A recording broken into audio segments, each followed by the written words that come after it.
antique tractors split between the two places. My And goodness. there's like five or six different 1920s cars. And I mean, shit, yeah, it is crazy. I've been in this place for a year and a half now and it's still not cleaned up. So Well, it's yeah, been, that sounds like it's going to take a minute. yeah. Yeah. Wow. That's cool. What is that thing on the shelf behind you? I've been wanting to ask. So I was talking about antique tractors. So you're talking this thing here? Yeah. Oh, I see. Okay. Oh, antique tractor. Okay. Um, based on like a 1940s or 50s John Deere. It's just a clock. That's But cool. It yeah. looks like it's an orange glowing orb from here. Like, so that was Oh, kind of really? interesting. Yeah. Yeah. No, I got a big old John Deere display. Nice. That's super cool. All right. Well, cool. Well, we're going to go ahead and keep going. I appreciate again you being here and being on time. Um, we're winding down. This is week 12. So only have a couple weeks left to go. Again, it looks like, now, do you need help with like any of those projects? Like the resume project, the career project? No, I've been trying to get back into line on them. After we talked last week, I kind of got straightened out again. Stuff I don't know exactly what I was doing before. I was just kind of slacking off, to be honest with you. So I'm trying to get caught up. And then, of course, this week kind of threw a little bit of a wrench into things, but I should be a lot more free on time now. So, Okay. All right. Just make sure to check in to see if I could help with anything or so forth. Okay. okay, well, I appreciate it. All right. So I'm going to jump us into week 12. Let me switch my screens around.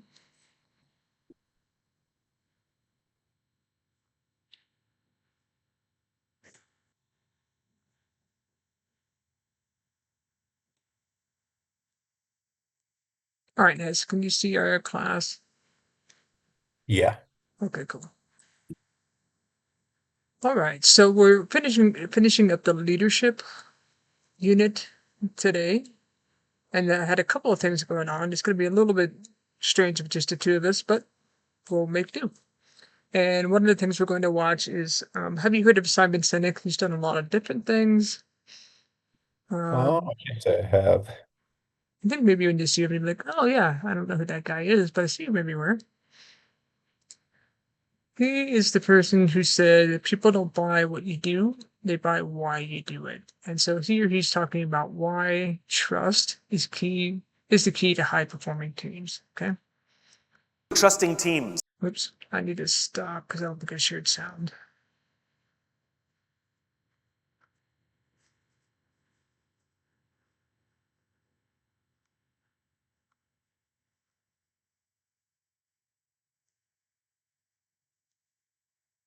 Trusting teams. Can you hear it? Yeah. Okay, cool. I'm gonna expand it then. I went on a business trip to Las Vegas, and they put me up at the Four Seasons out there, which is a beautiful hotel. And one of the reasons it's a wonderful hotel is not because of the fancy beds. Any hotel can buy a fancy bed. The reason the Four Seasons is a fantastic hotel is because of the people who work there. That when you roam the halls and somebody says hello, you get the distinct feeling that they wanted to say hello, not that they were told to say hello. We're highly tuned social animals. We can tell the difference. It's like we can always tell when someone's working on commission, right? You can kind of feel it, right? We can tell the difference when somebody's genuinely being friendly or not. They happen to have a coffee bar in the lobby there at the Four Seasons in Las Vegas, and one afternoon I went and bought myself a cup of coffee. And there was a barista working that day named Noah. Noah was funny and engaging, charming. I spent far too long standing there buying my cup of coffee because I just so enjoyed talking to Noah.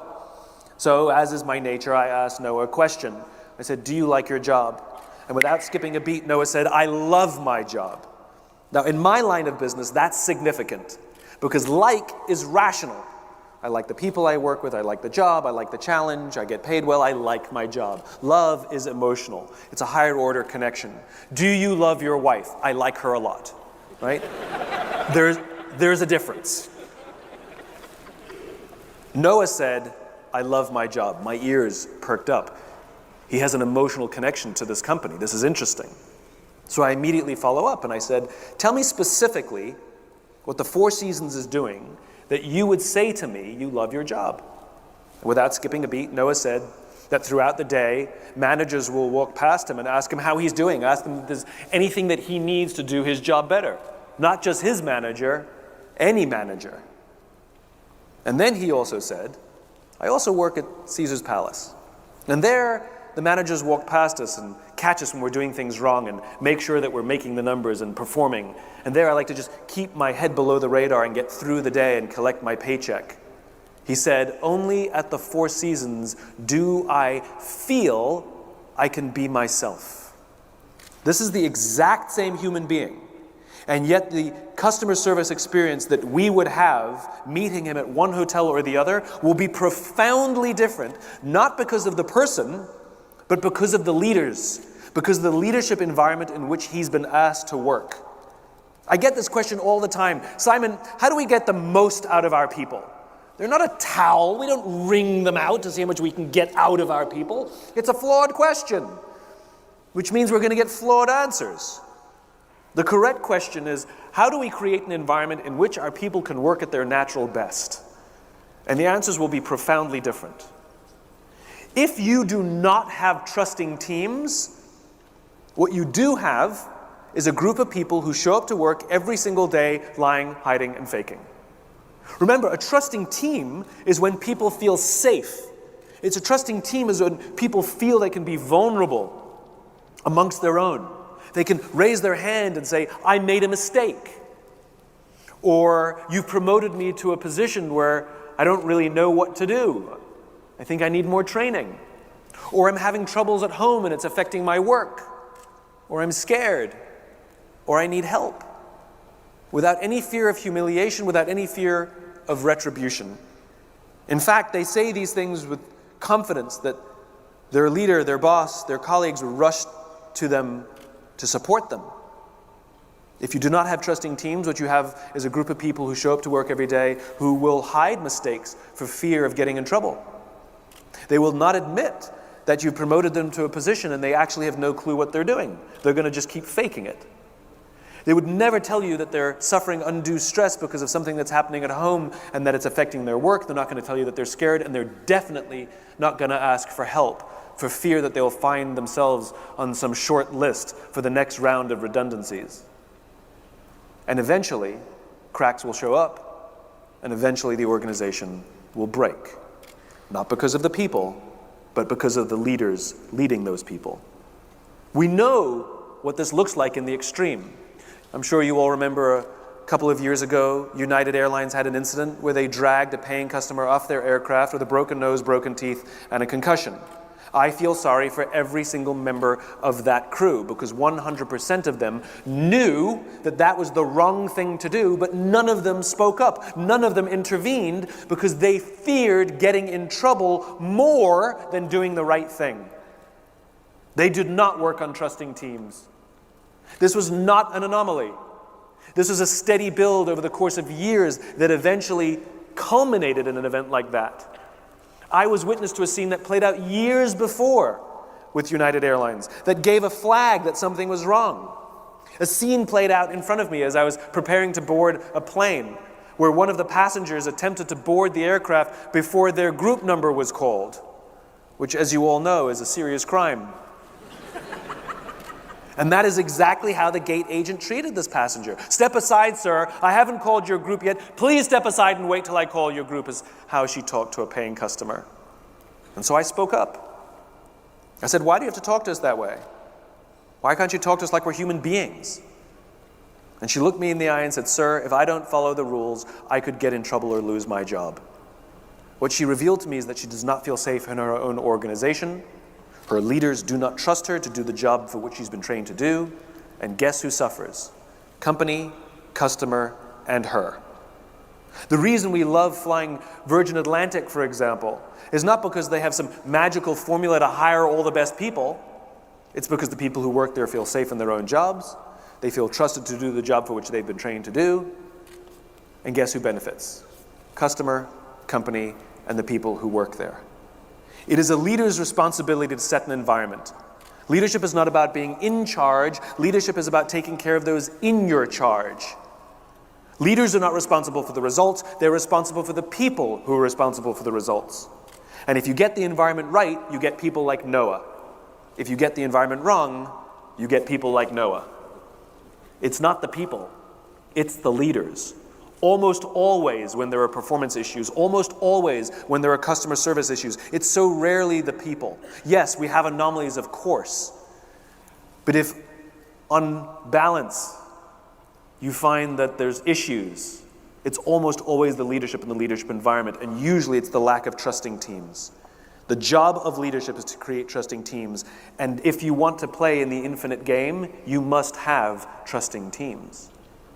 One of the worst things about trusting teams is how you build them, because they're not traditional in the sense that we set a target, we're going to build our teams of trust, and we set out to build them. It's more of a practice. It's like getting into shape. It's like going to the gym. Yes, you want to get into shape. Unfortunately, you can't go to the gym for 9 hours and get into shape. It won't work. But if you commit yourself to go to the gym every single day for 20 minutes, 100% you'll get into shape. Simon, how long is it going to take me to get into shape? I don't know. And that's the problem.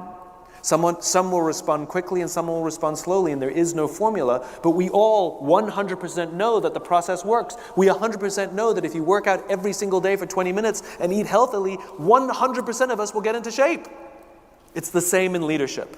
There's no 5 magical things that I can tell you to do. There's no one-day course you can go take or one offsite you can have with your team and all of a sudden they become trusting teams. Yes, those things are important, but they're part of a process that we trust in. That process is called leadership. Leadership is a lifestyle. And even when you achieve your goal, even when you get into shape, even when the trusting teams are built, unfortunately, you have to keep going to the gym for the rest of your life. It's a lifestyle. Leadership is a lifestyle, and the purpose of that lifestyle is to produce teams who take care of each other, who love each other, and feel valued and valuable in the organization where they work. That is your job.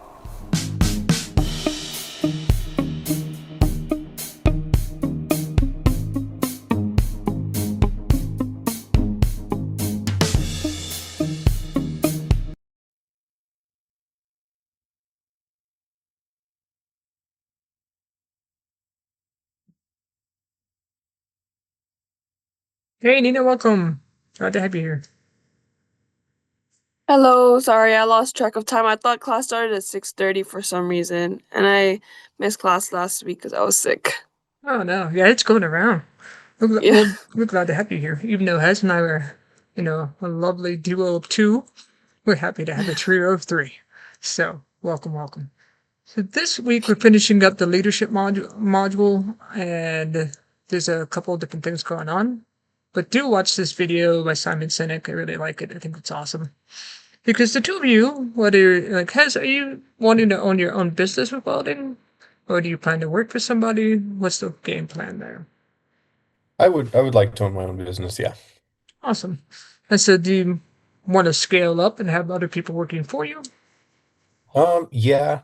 I don't know if I want multiple people working for me, maybe, a crew of like 6 maybe, but 6 is a good number. And it takes a lot of what he was saying to where you all do feel that trust. And so as long as they know that your expectations, if you care about the craft and everything. So that's why I think it's really valuable to think about these topics, whether you're leading a team of 6, whether you're leading a team of 50 or 200, doesn't matter. Nina, for both the different careers you're considering, because forgive me, so you're in healthcare now, but you want to go into social work, is that correct? Yes. Okay. So, I mean, both of those are going to require quite a bit, and the struggle often in healthcare and in social work is what they call compassion fatigue. It's when you're so busy caring for others that you have very little left for yourself or for your families and so forth. And that's not just you, it'd be the people that would be working with you, and then eventually people who would be working for you. Okay. So, how do you guys think that you can help build a culture where people love their jobs? And do you guys love what you do? Or are you just doing it for the money? um I I like what I do. It's pretty enjoyable in a sense. It's definitely more labor, harder work than, I could be doing. But I definitely do like the people that I work around, especially at the business I'm at now. I feel like personally we're pretty. It's almost like a family in a sense. Now it is a family business, but we also have most of all the employees are not family, but we all have pretty good connections in a sense, and I feel like be doing so, we have a pretty good success rate on work turnout. Nice.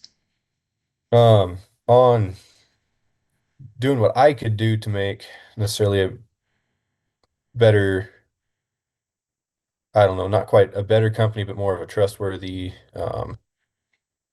more better to work in environment for somebody else. I don't know what exactly I would do.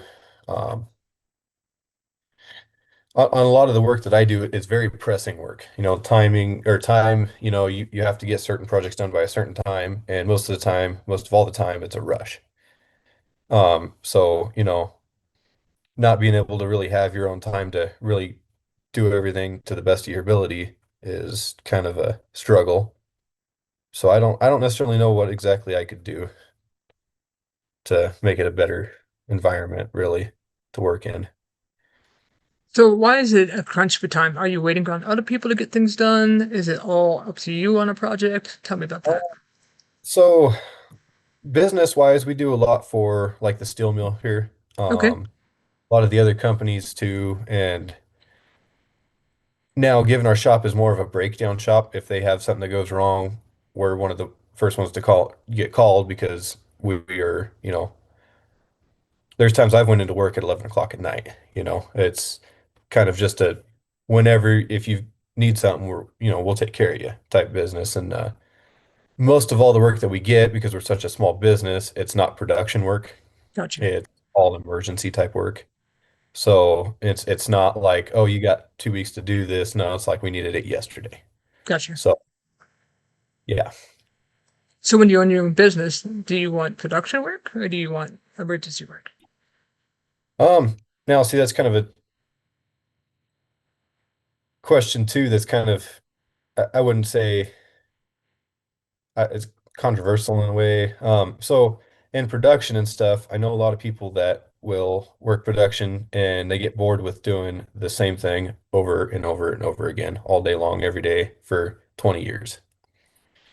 Um, so it's kind of nice going to work and being able to, I mean, tomorrow, I don't know what's going to happen, Next week, it's going to be a total different day. It's just kind of how it works. And so I don't know what would necessarily be better. Welding wise, I think it has a lot to do with job specific work. It's not really much production unless you're welding out like pots and pans for a company producing cooking and utensils and whatnot.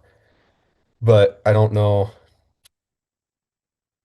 exactly what would be better in a sense because there's negatives to both and positives to both. Or maybe So, you can have a little bit of both. Because there's some people who love to work graveyards. They much mhm. rather do that. And they're like, oh, yay. And they like, doing something different all the time. So you might be great with doing both. And some people like the predictability of doing the same thing every day. Yeah. So you could have a win-win with that. So I don't know. That sounds cool. What about for you? So I know that what role do you have right now in your job? Right now, I'm a student, so I'm just learning the basics. But as far as like in the future, like working with people and like I guess leading a team as a leader, I mean, I have worked as a team lead before back in when I was in the Navy, and um, I guess like leading a team for me was, I guess, just really like hearing I want to say people, like I guess your people, yeah. Just hearing them out, like hearing their concerns, really, because at the end of the day, they're the ones that are working for you. They're the ones that build the things you need, and without them you won't really have work, and they're the foundation of the job, and they're the essence of it. So hearing them and prioritizing what they need is really important. And granted, like, the little things might seem annoying and too much to some people. I think being a leader is takes a lot. It takes a certain person, because it's a lot of like many things and a lot of patience, because you're dealing with different personalities, and these personalities, they matter, because at the end of the day they contribute to the Absolutely. bigger picture. And you're right, and I agree with that. Like, people are so different, and being able to meet each one where they're at, and kind of knowing this person needs to know the why for everything that we're doing, and this person needs just to have their feelings heard, and then they're going to be like, okay, what's the process and procedure? Great, I'll do that, but this is how I feel about it. Great. Okay, I understand how you're feeling. Let's talk about how we can make it a less painful process if they feel like it's going to be painful, things like that. So, Yeah. yeah. I mean, like, I don't know. It's been a while since I've been in that position, and I don't know, it's been like forever. I've been an employee more than I was being in that position more. So, But you're probably already a natural leader. I mean, it seems to me, with the fact, I mean, you show up for class, you get the work done, and that's who you are. That's probably how you are at work as well. So, and it has the same way. Like, you both are really diligent people. Like, it matters to you. Just, and showing up is half the battle, right? yeah. So, super cool. I love that, you guys. All right, so I'm going to give you a tool, and this, it doesn't matter that you're a student right now.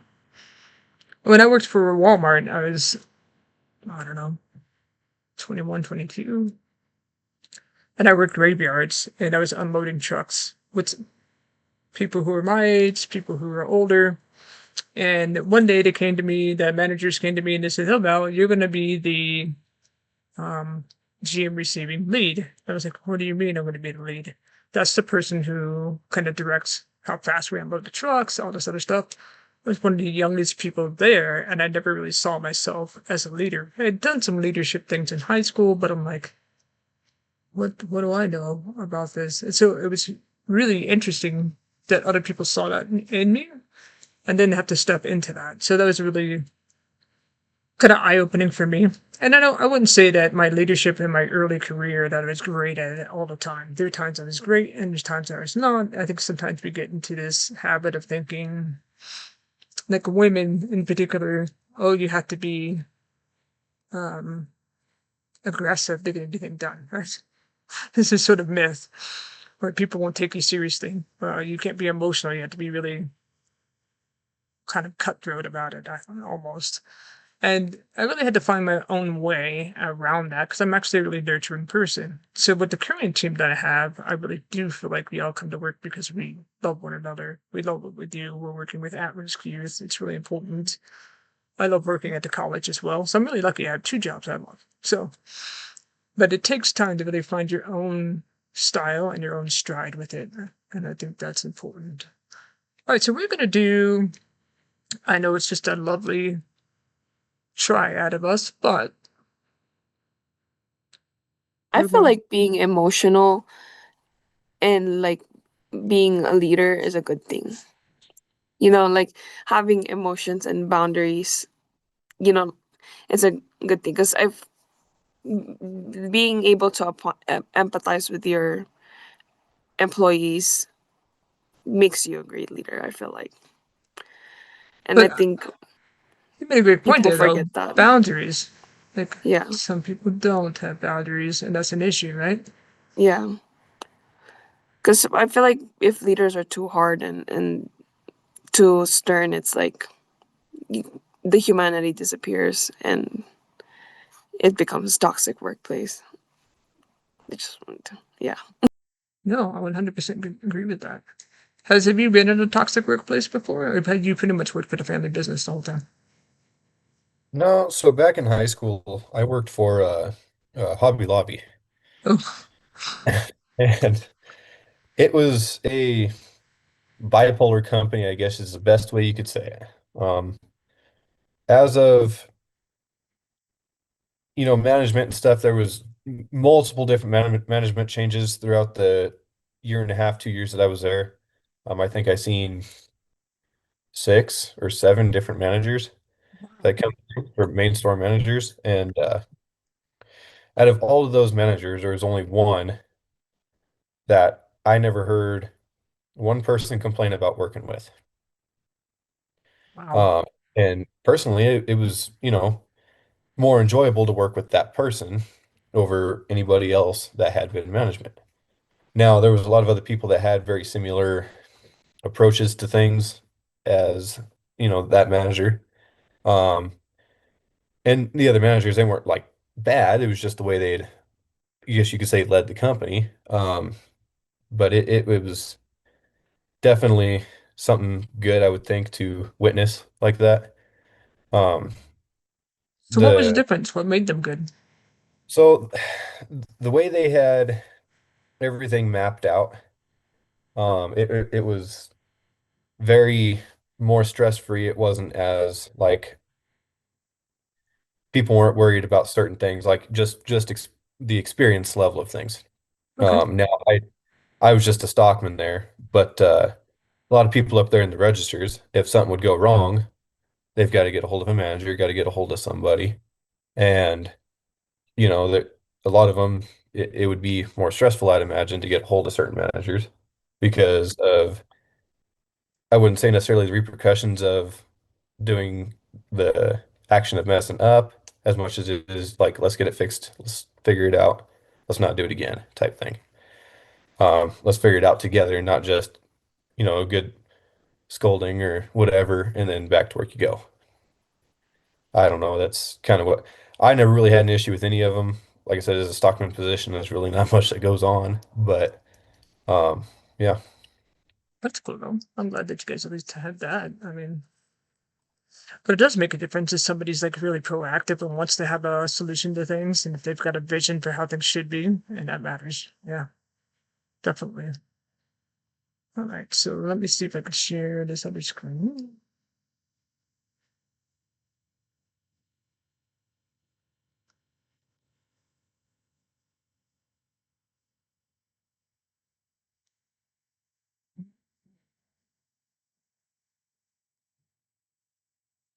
You can see week 12. yeah, Okay, cool. All right, so don't forget that your single stories project is going to be due next week. I would like you guys to present it.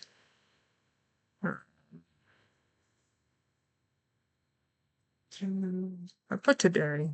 I think originally it was going to be due today, but let me move that.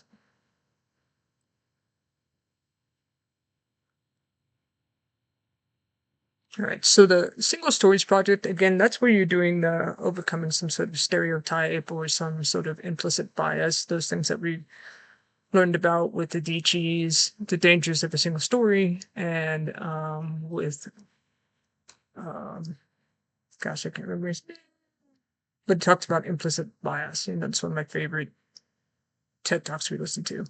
So those are the things that you're doing. There is a sample under 10, I think.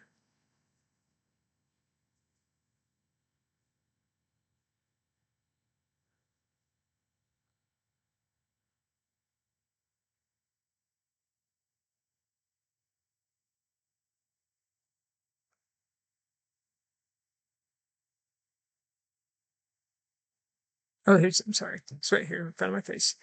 The sample single storage project. So just look at that as an example. And you can even like pull it and just kind of make it a template for your project if you want. That's fine with me. If you're like, you struggle with PowerPoint or whatever, that might be a great way to approach it. I'm fine with that. Just give it your own design, give it your own flair. Okay. All right, so the other thing I want you guys right now to do is to pull up the True Colors assessment.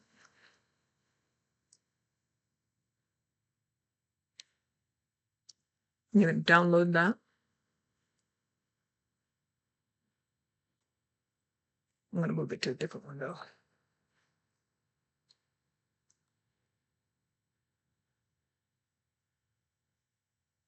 And please feel free to use this. Like, if you get into a team environment where you feel like it would be valuable to share this, if you happen to like it, then please go ahead and use it.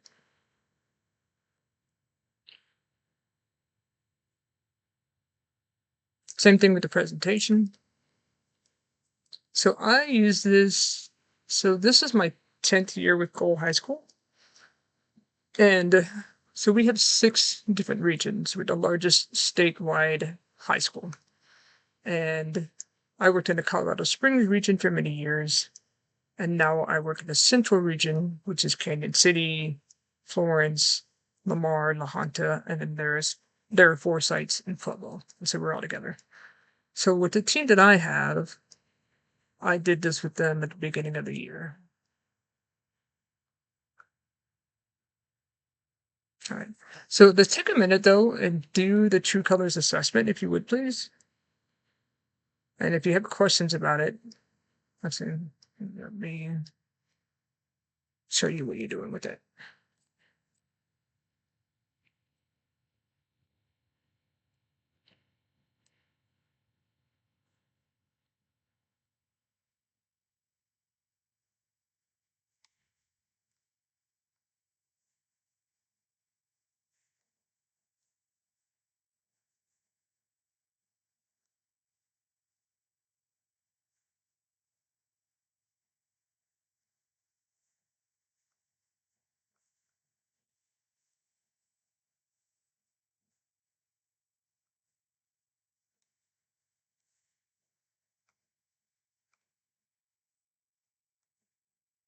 You guys see the True Colors assessment? Yes. Okay. All right, so all you're doing is you're going to read the words within each of the different sections and decide which one is most like you. So you're going to give the one that's most like you a 4, and then rank order the next 3 other choices from 3 to 1 in descending preference. Okay? So if these ones radiate the most with you, you're going to put a 4 here. And let's say the next one's C, so you put a 3 there, then a 2, and then a 1. All right? Then at the end, it tells you which things you're adding now. All right? So go ahead and do that right quick.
So then you'll score them. So for example, if orange, then that means for number one, you would have selected the A words. So that's 4 points.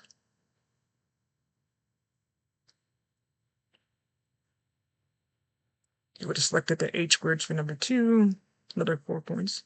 Now, if it happened to be second, then you would just give it, however many points. So if that was a 3 for you, then you would add those points.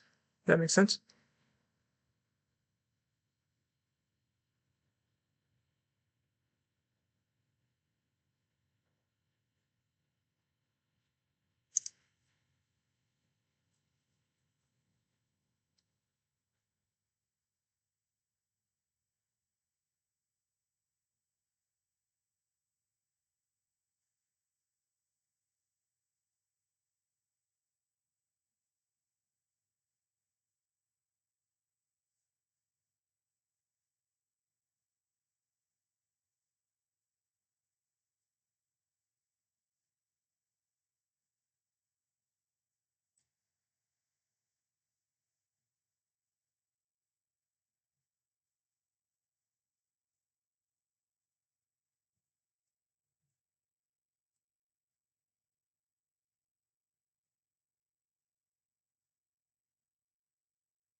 I actually think I'm a little confused, to be honest with you.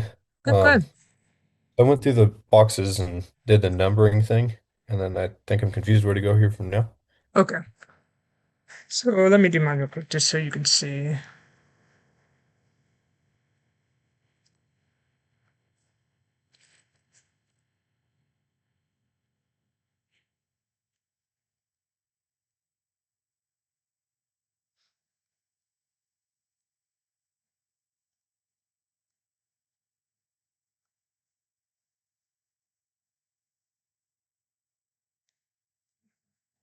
It's not letting me do it. Okay. Hang on.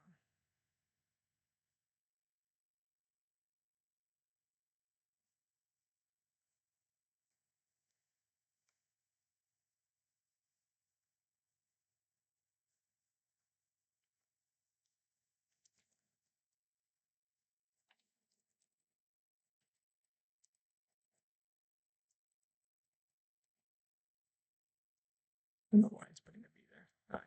So I have a 4.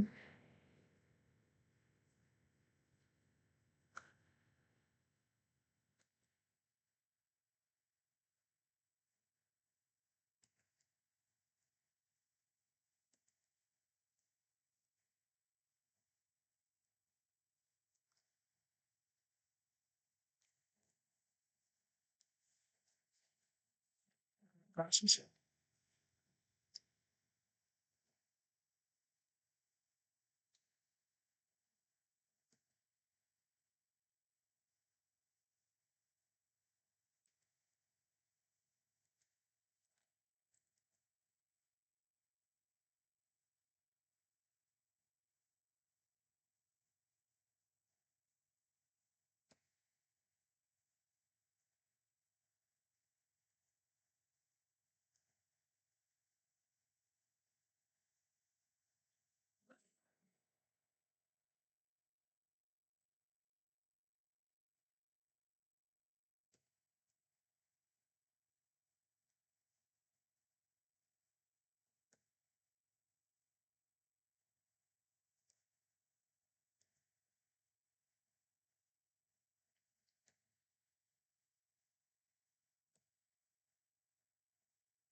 So those are mine. So for example, for orange, it says, I'm going to look at A, and I'm going to put that score. So I have a 1 plus H is a 1 plus K is a 2 plus N is a 1 plus S is a 1. Right, so that's a total of 6.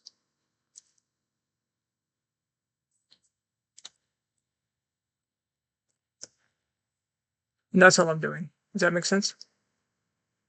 Yeah, that makes sense. I was definitely overthinking things.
So my highest number is green, and my second highest number is gold. All right. So to keep those in mind. Nina, have you been able to find out your? Mine is blue, and second highest is orange. Interesting. Hez, what are yours? Uh, Gold, and my second highest is orange. That's another interesting mix. I've only known one other gold and orange. All right, cool. So now we'll talk about what does it mean. That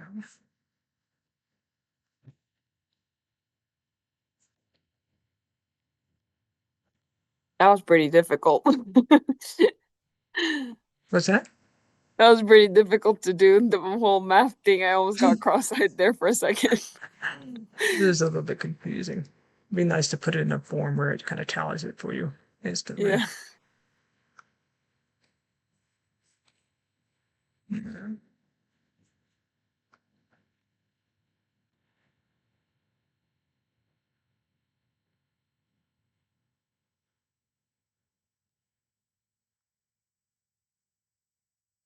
All right.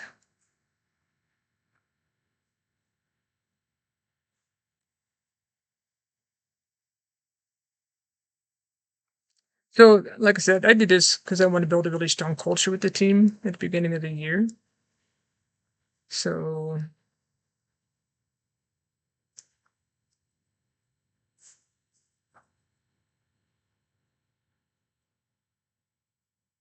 we have layers of culture. I talked to the team about that. And if you get the culture right, most of the other stuff will take care of itself. And that's what I honestly believe with the team that I'm with.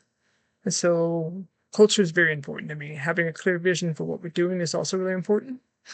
But this guy's from Zappos Shoes, which is supposed to be a company with one of the best cultures. Starbucks is another one. Google is another one. So I asked the team, like, what do they want their site culture to be? And then we get into true colors, right? So the true colors assessment, we just did Myers-Briggs, and it is a combination of Myers-Briggs and a couple of other ones. So there are different colors that you can be: blue, orange, green, and gold. So the purpose is to improve teamwork, to identify commonalities, to acknowledge individuality, to appreciate the gift of others, and to value methods of others. It's not meant to label a stereotype or to make excuses for bad behavior or to change other people.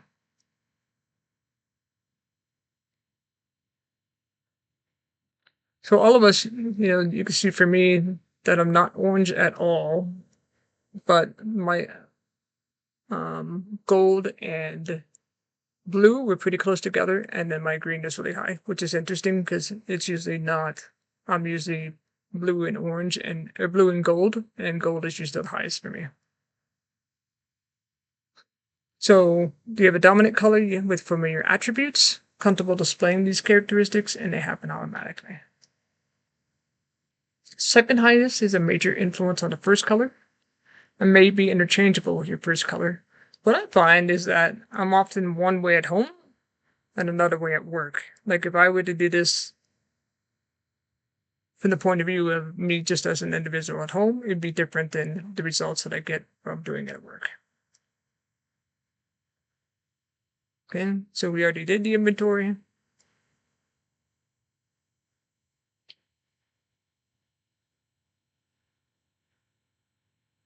All right, so here's for you, Nina.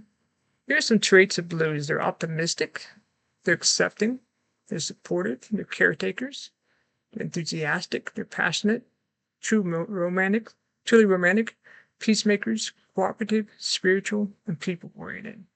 How do you feel about those characteristics? Do they fit you? I think they do. And then especially in the line of business that you're in, whether that's healthcare or even heading into social work. I mean, social work, you got to get into it because you care about people, because you want to support them, because you're passionate about making a difference. That's really important. Yeah. Some stresses for you are conflict, isolation. People who get into that kind of work typically like to be around others. So being isolated at a desk job, doing sort of redundant tasks probably wouldn't be your thing.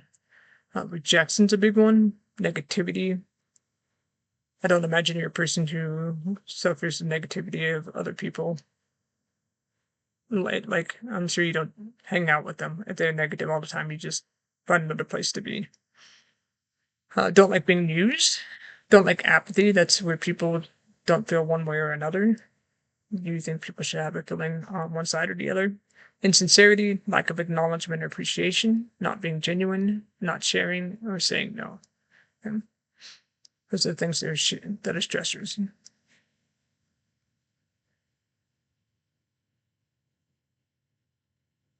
So here's interesting. No, I didn't write these, so don't judge me too harshly. So while you see yourself as caring, other people may see you as too emotional.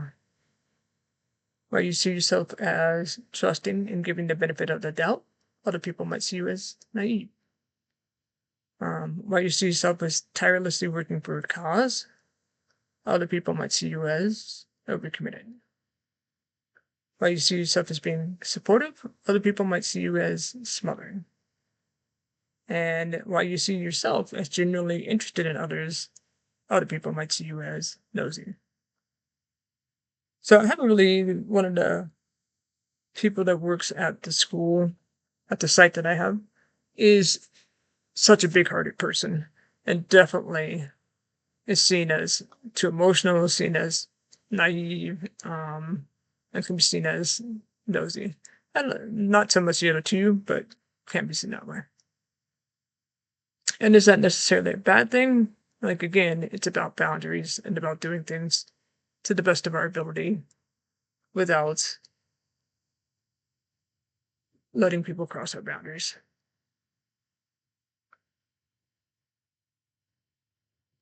So another thing about blues is when we talk to a blue, we have to acknowledge them.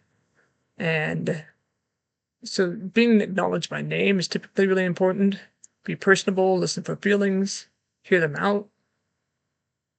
It's really important to have those conversations privately. Feedback sandwich, so start with something positive, then do the hey, but what I need you to do is, and then end with something positive. And limit sarcasm or teasing. And if you're a blue, it's important to recognize if you're reading between the lines, because sometimes you read emotions into things that are not there. It's important to add no to your vocabulary, so having those healthy boundaries like you were talking about, Nina.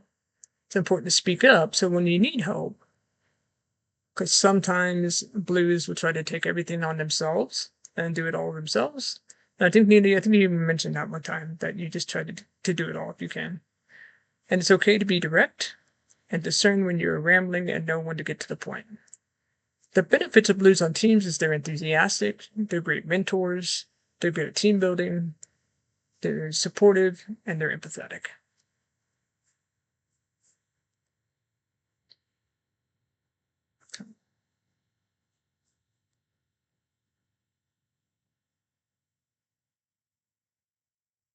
Great. So this one's me. So the traits of greens are they're innovative and inventive. They're problem solvers. Why mentality? We like to know the why behind things. They're calm, cool, and collected. Intellectual, independent, analytical, and strategic. Relationships are logical. Tend to be perfectionistic, and we're usually tech savvy. That makes sense why I'm getting this. That's definitely me at work. Things that are stressful for me can be overly sensitive people, lack of independent thinking. So sometimes I know at work, people will ask me questions where if they had thought through it just a little bit, they would have come up with an answer. And I want people to come up with their own answers. I think it's really important to make a decision, even if it's the wrong one. And we'll deal with the thought out later. If it wasn't the best one, then we'll talk about that afterwards. Small talk, mistakes or ineptitude in self or others, decisions made with no data, redundancy or routine, red tape, nothing new to look forward to, no variety, and made to look incompetent. So I would say that definitely fits me.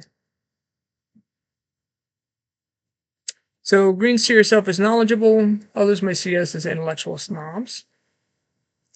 We see ourselves as competent, other people may see us as arrogant. We see ourselves as innovative, other people may think we're eccentric or weird. See ourselves as independent, others may see us as antisocial. See ourselves as logical, and other people may see us as heartless.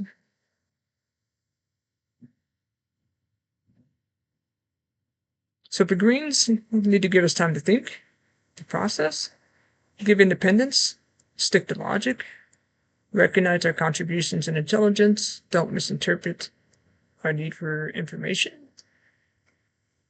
Ease up on the whys. If I'm, for me as a green, something I need to do is ease up on the whys, let others express their emotions, learn to listen without fixing. I'm definitely a person who likes to jump in and try to fix things. Save the debate, and inform others when you are processing. The benefits of greens is we're great with information, we're creative, we're great at objective decision making, ideas, firmness, critique, and improvement. All right. Golds. I must have these slides backwards. It's okay. I think you'll forgive me, guys. It'll be all right.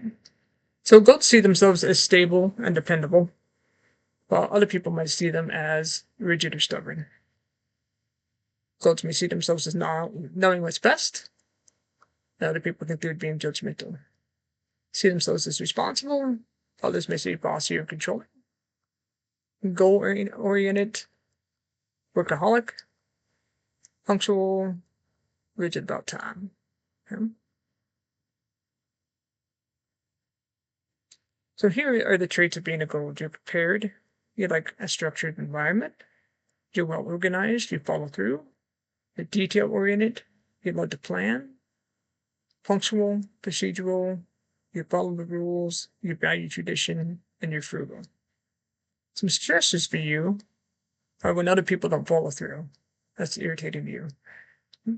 And the other one is when people don't adhere to schedule or plans, which could be a little bit of a conflict in your current job has, in that, again, like you said, sometimes it's like 11 o'clock at night, and that's not always fun, especially if you have a really strict kind of sleep schedule. Change is not fun. Unclear expectations, not knowing whether you fit in, not belonging. Lack of consistency, leadership, or master plan. Forced to neglect family time or traditions, missing deadlines, and rule breakers. These things irritate you.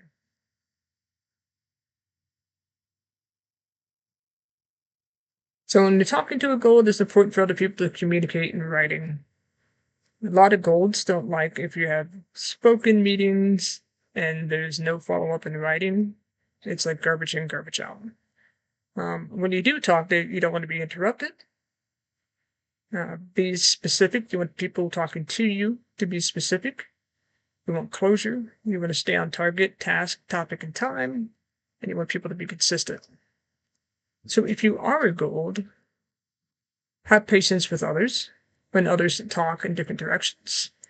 Be open-minded and consider other options. Be aware of how hard you are driving yourself and others and maybe ease up. Accept others' ways of doing things if the ultimate goal is the same. Right? Benefits of golds. Golds are great at planning, they're great at rules and policies, great at supervision, accuracy, organization, and categorization. What's interesting, Hez, what I was saying about oranges, is oranges are kind of the opposite. So they see themselves as straightforward, others may see them as rude or blunt with no filter. Keep options open, others may see them as irresponsible.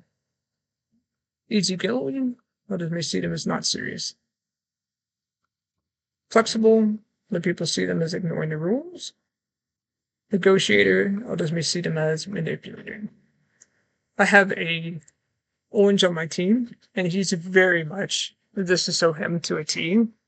He's very straightforward to the point of being blunt. Like he has to run a lot of things that he wants to say to people through chat to soften it up a bit. He likes to keep his options open. He likes to have choice. I don't think that's irresponsible. Like he just needs options because if he feels too confined, he gets stir crazy. He is easygoing, but he's also quite serious. I wouldn't say that he's not serious because that he likes flexibility. And other people might see that as ignoring the rules, but when I can be flexible with him, he does better because he feels like he's being heard and he feels like he's being valued. And he tries to negotiate things. It's not to be manipulative. It's just, again, he runs his own business in addition to doing his job with us. But he shows like where he's doing his work and so forth. He still meets the in-school time that he has to meet. So oranges, what's great about oranges is they're energetic. They like change. Oops, sorry.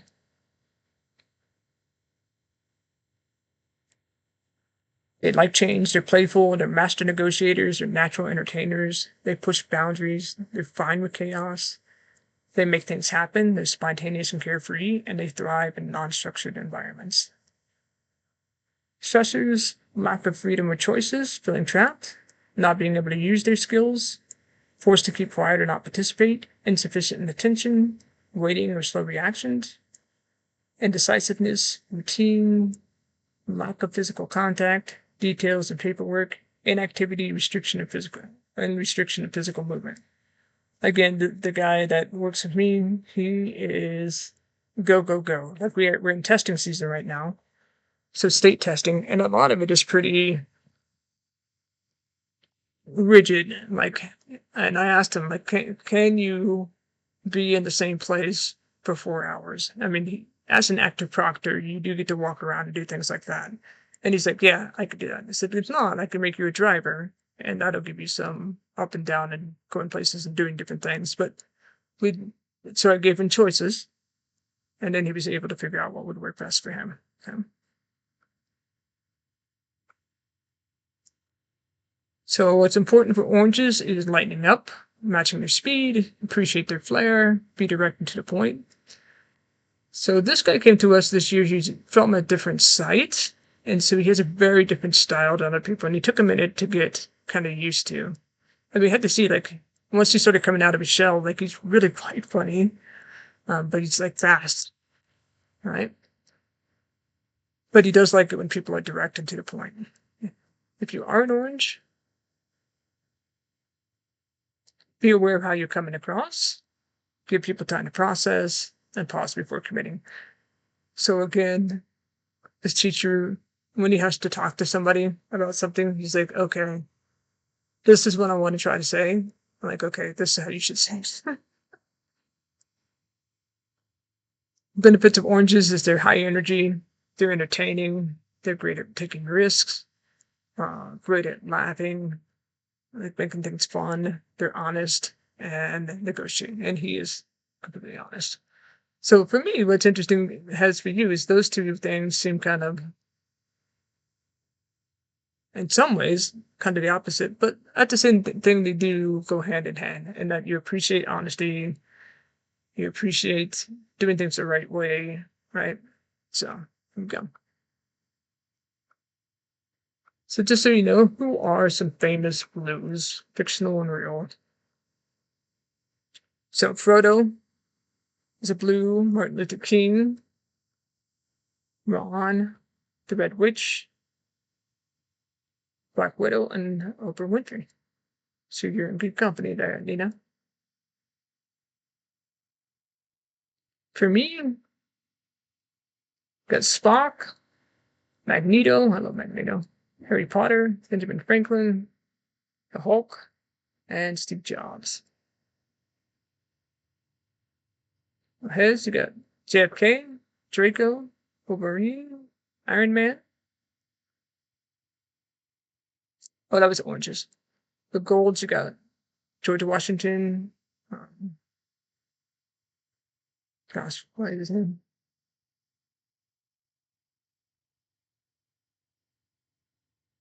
Would you like to be my neighbor? Tell me his name. I, I, for- What is his name, Nina? I forgot. Right now, like I'm I, just I had a dip on my tongue. Mr. Robert. Would you like to be him? Good gravy. Hermione. You know, Hermione's always about the rules.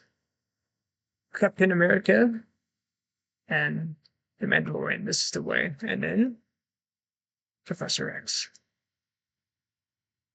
God, that's going to eat me up now. I can't remember his name. Mr. Rogers. There we go. All right.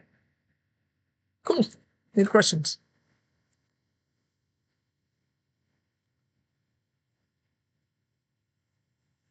I don't really get a question, but I will say I think after like hearing the description of the orange, I would feel like orange would fit me just a little bit better than gold.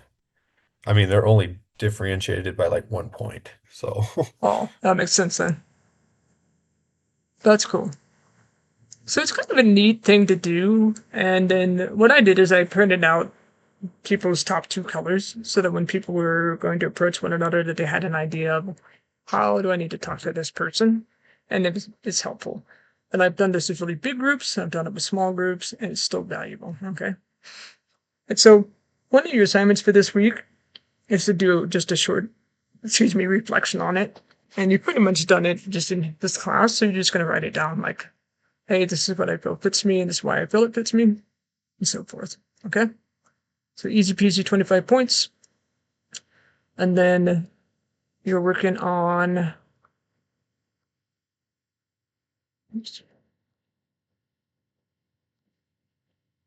you're finishing up your single storage project.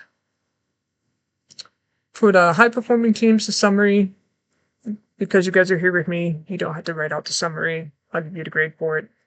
So the only things you're actually doing this week, this is due next week, and then this is due next week.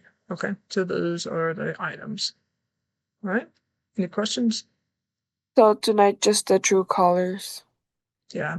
Now for last week, let's see what was left over.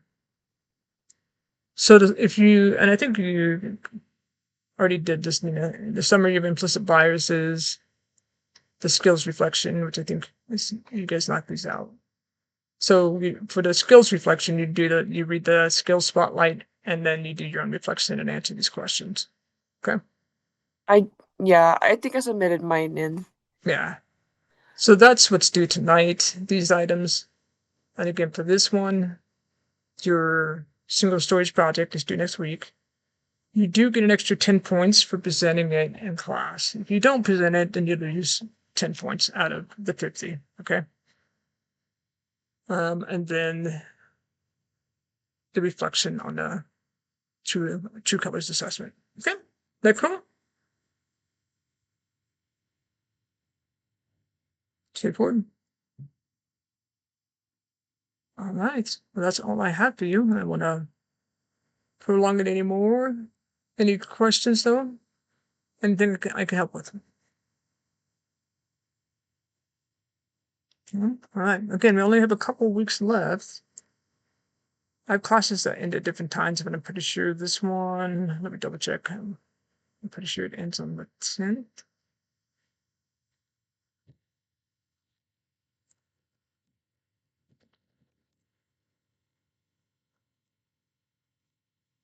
So finish strong.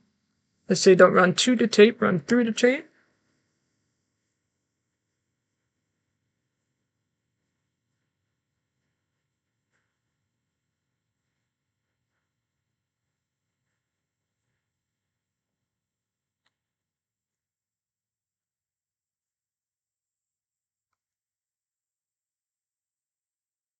Well, this class actually ends on the 16th, so a little bit longer. So we have 4 weeks left. That's okay. Alrighty. All right. Well, have an amazing week. Appreciate you both for being here. If you need anything, just reach out. All right. All right. Thank Have a you great guys. weekend. Alrighty. Bye. Uh,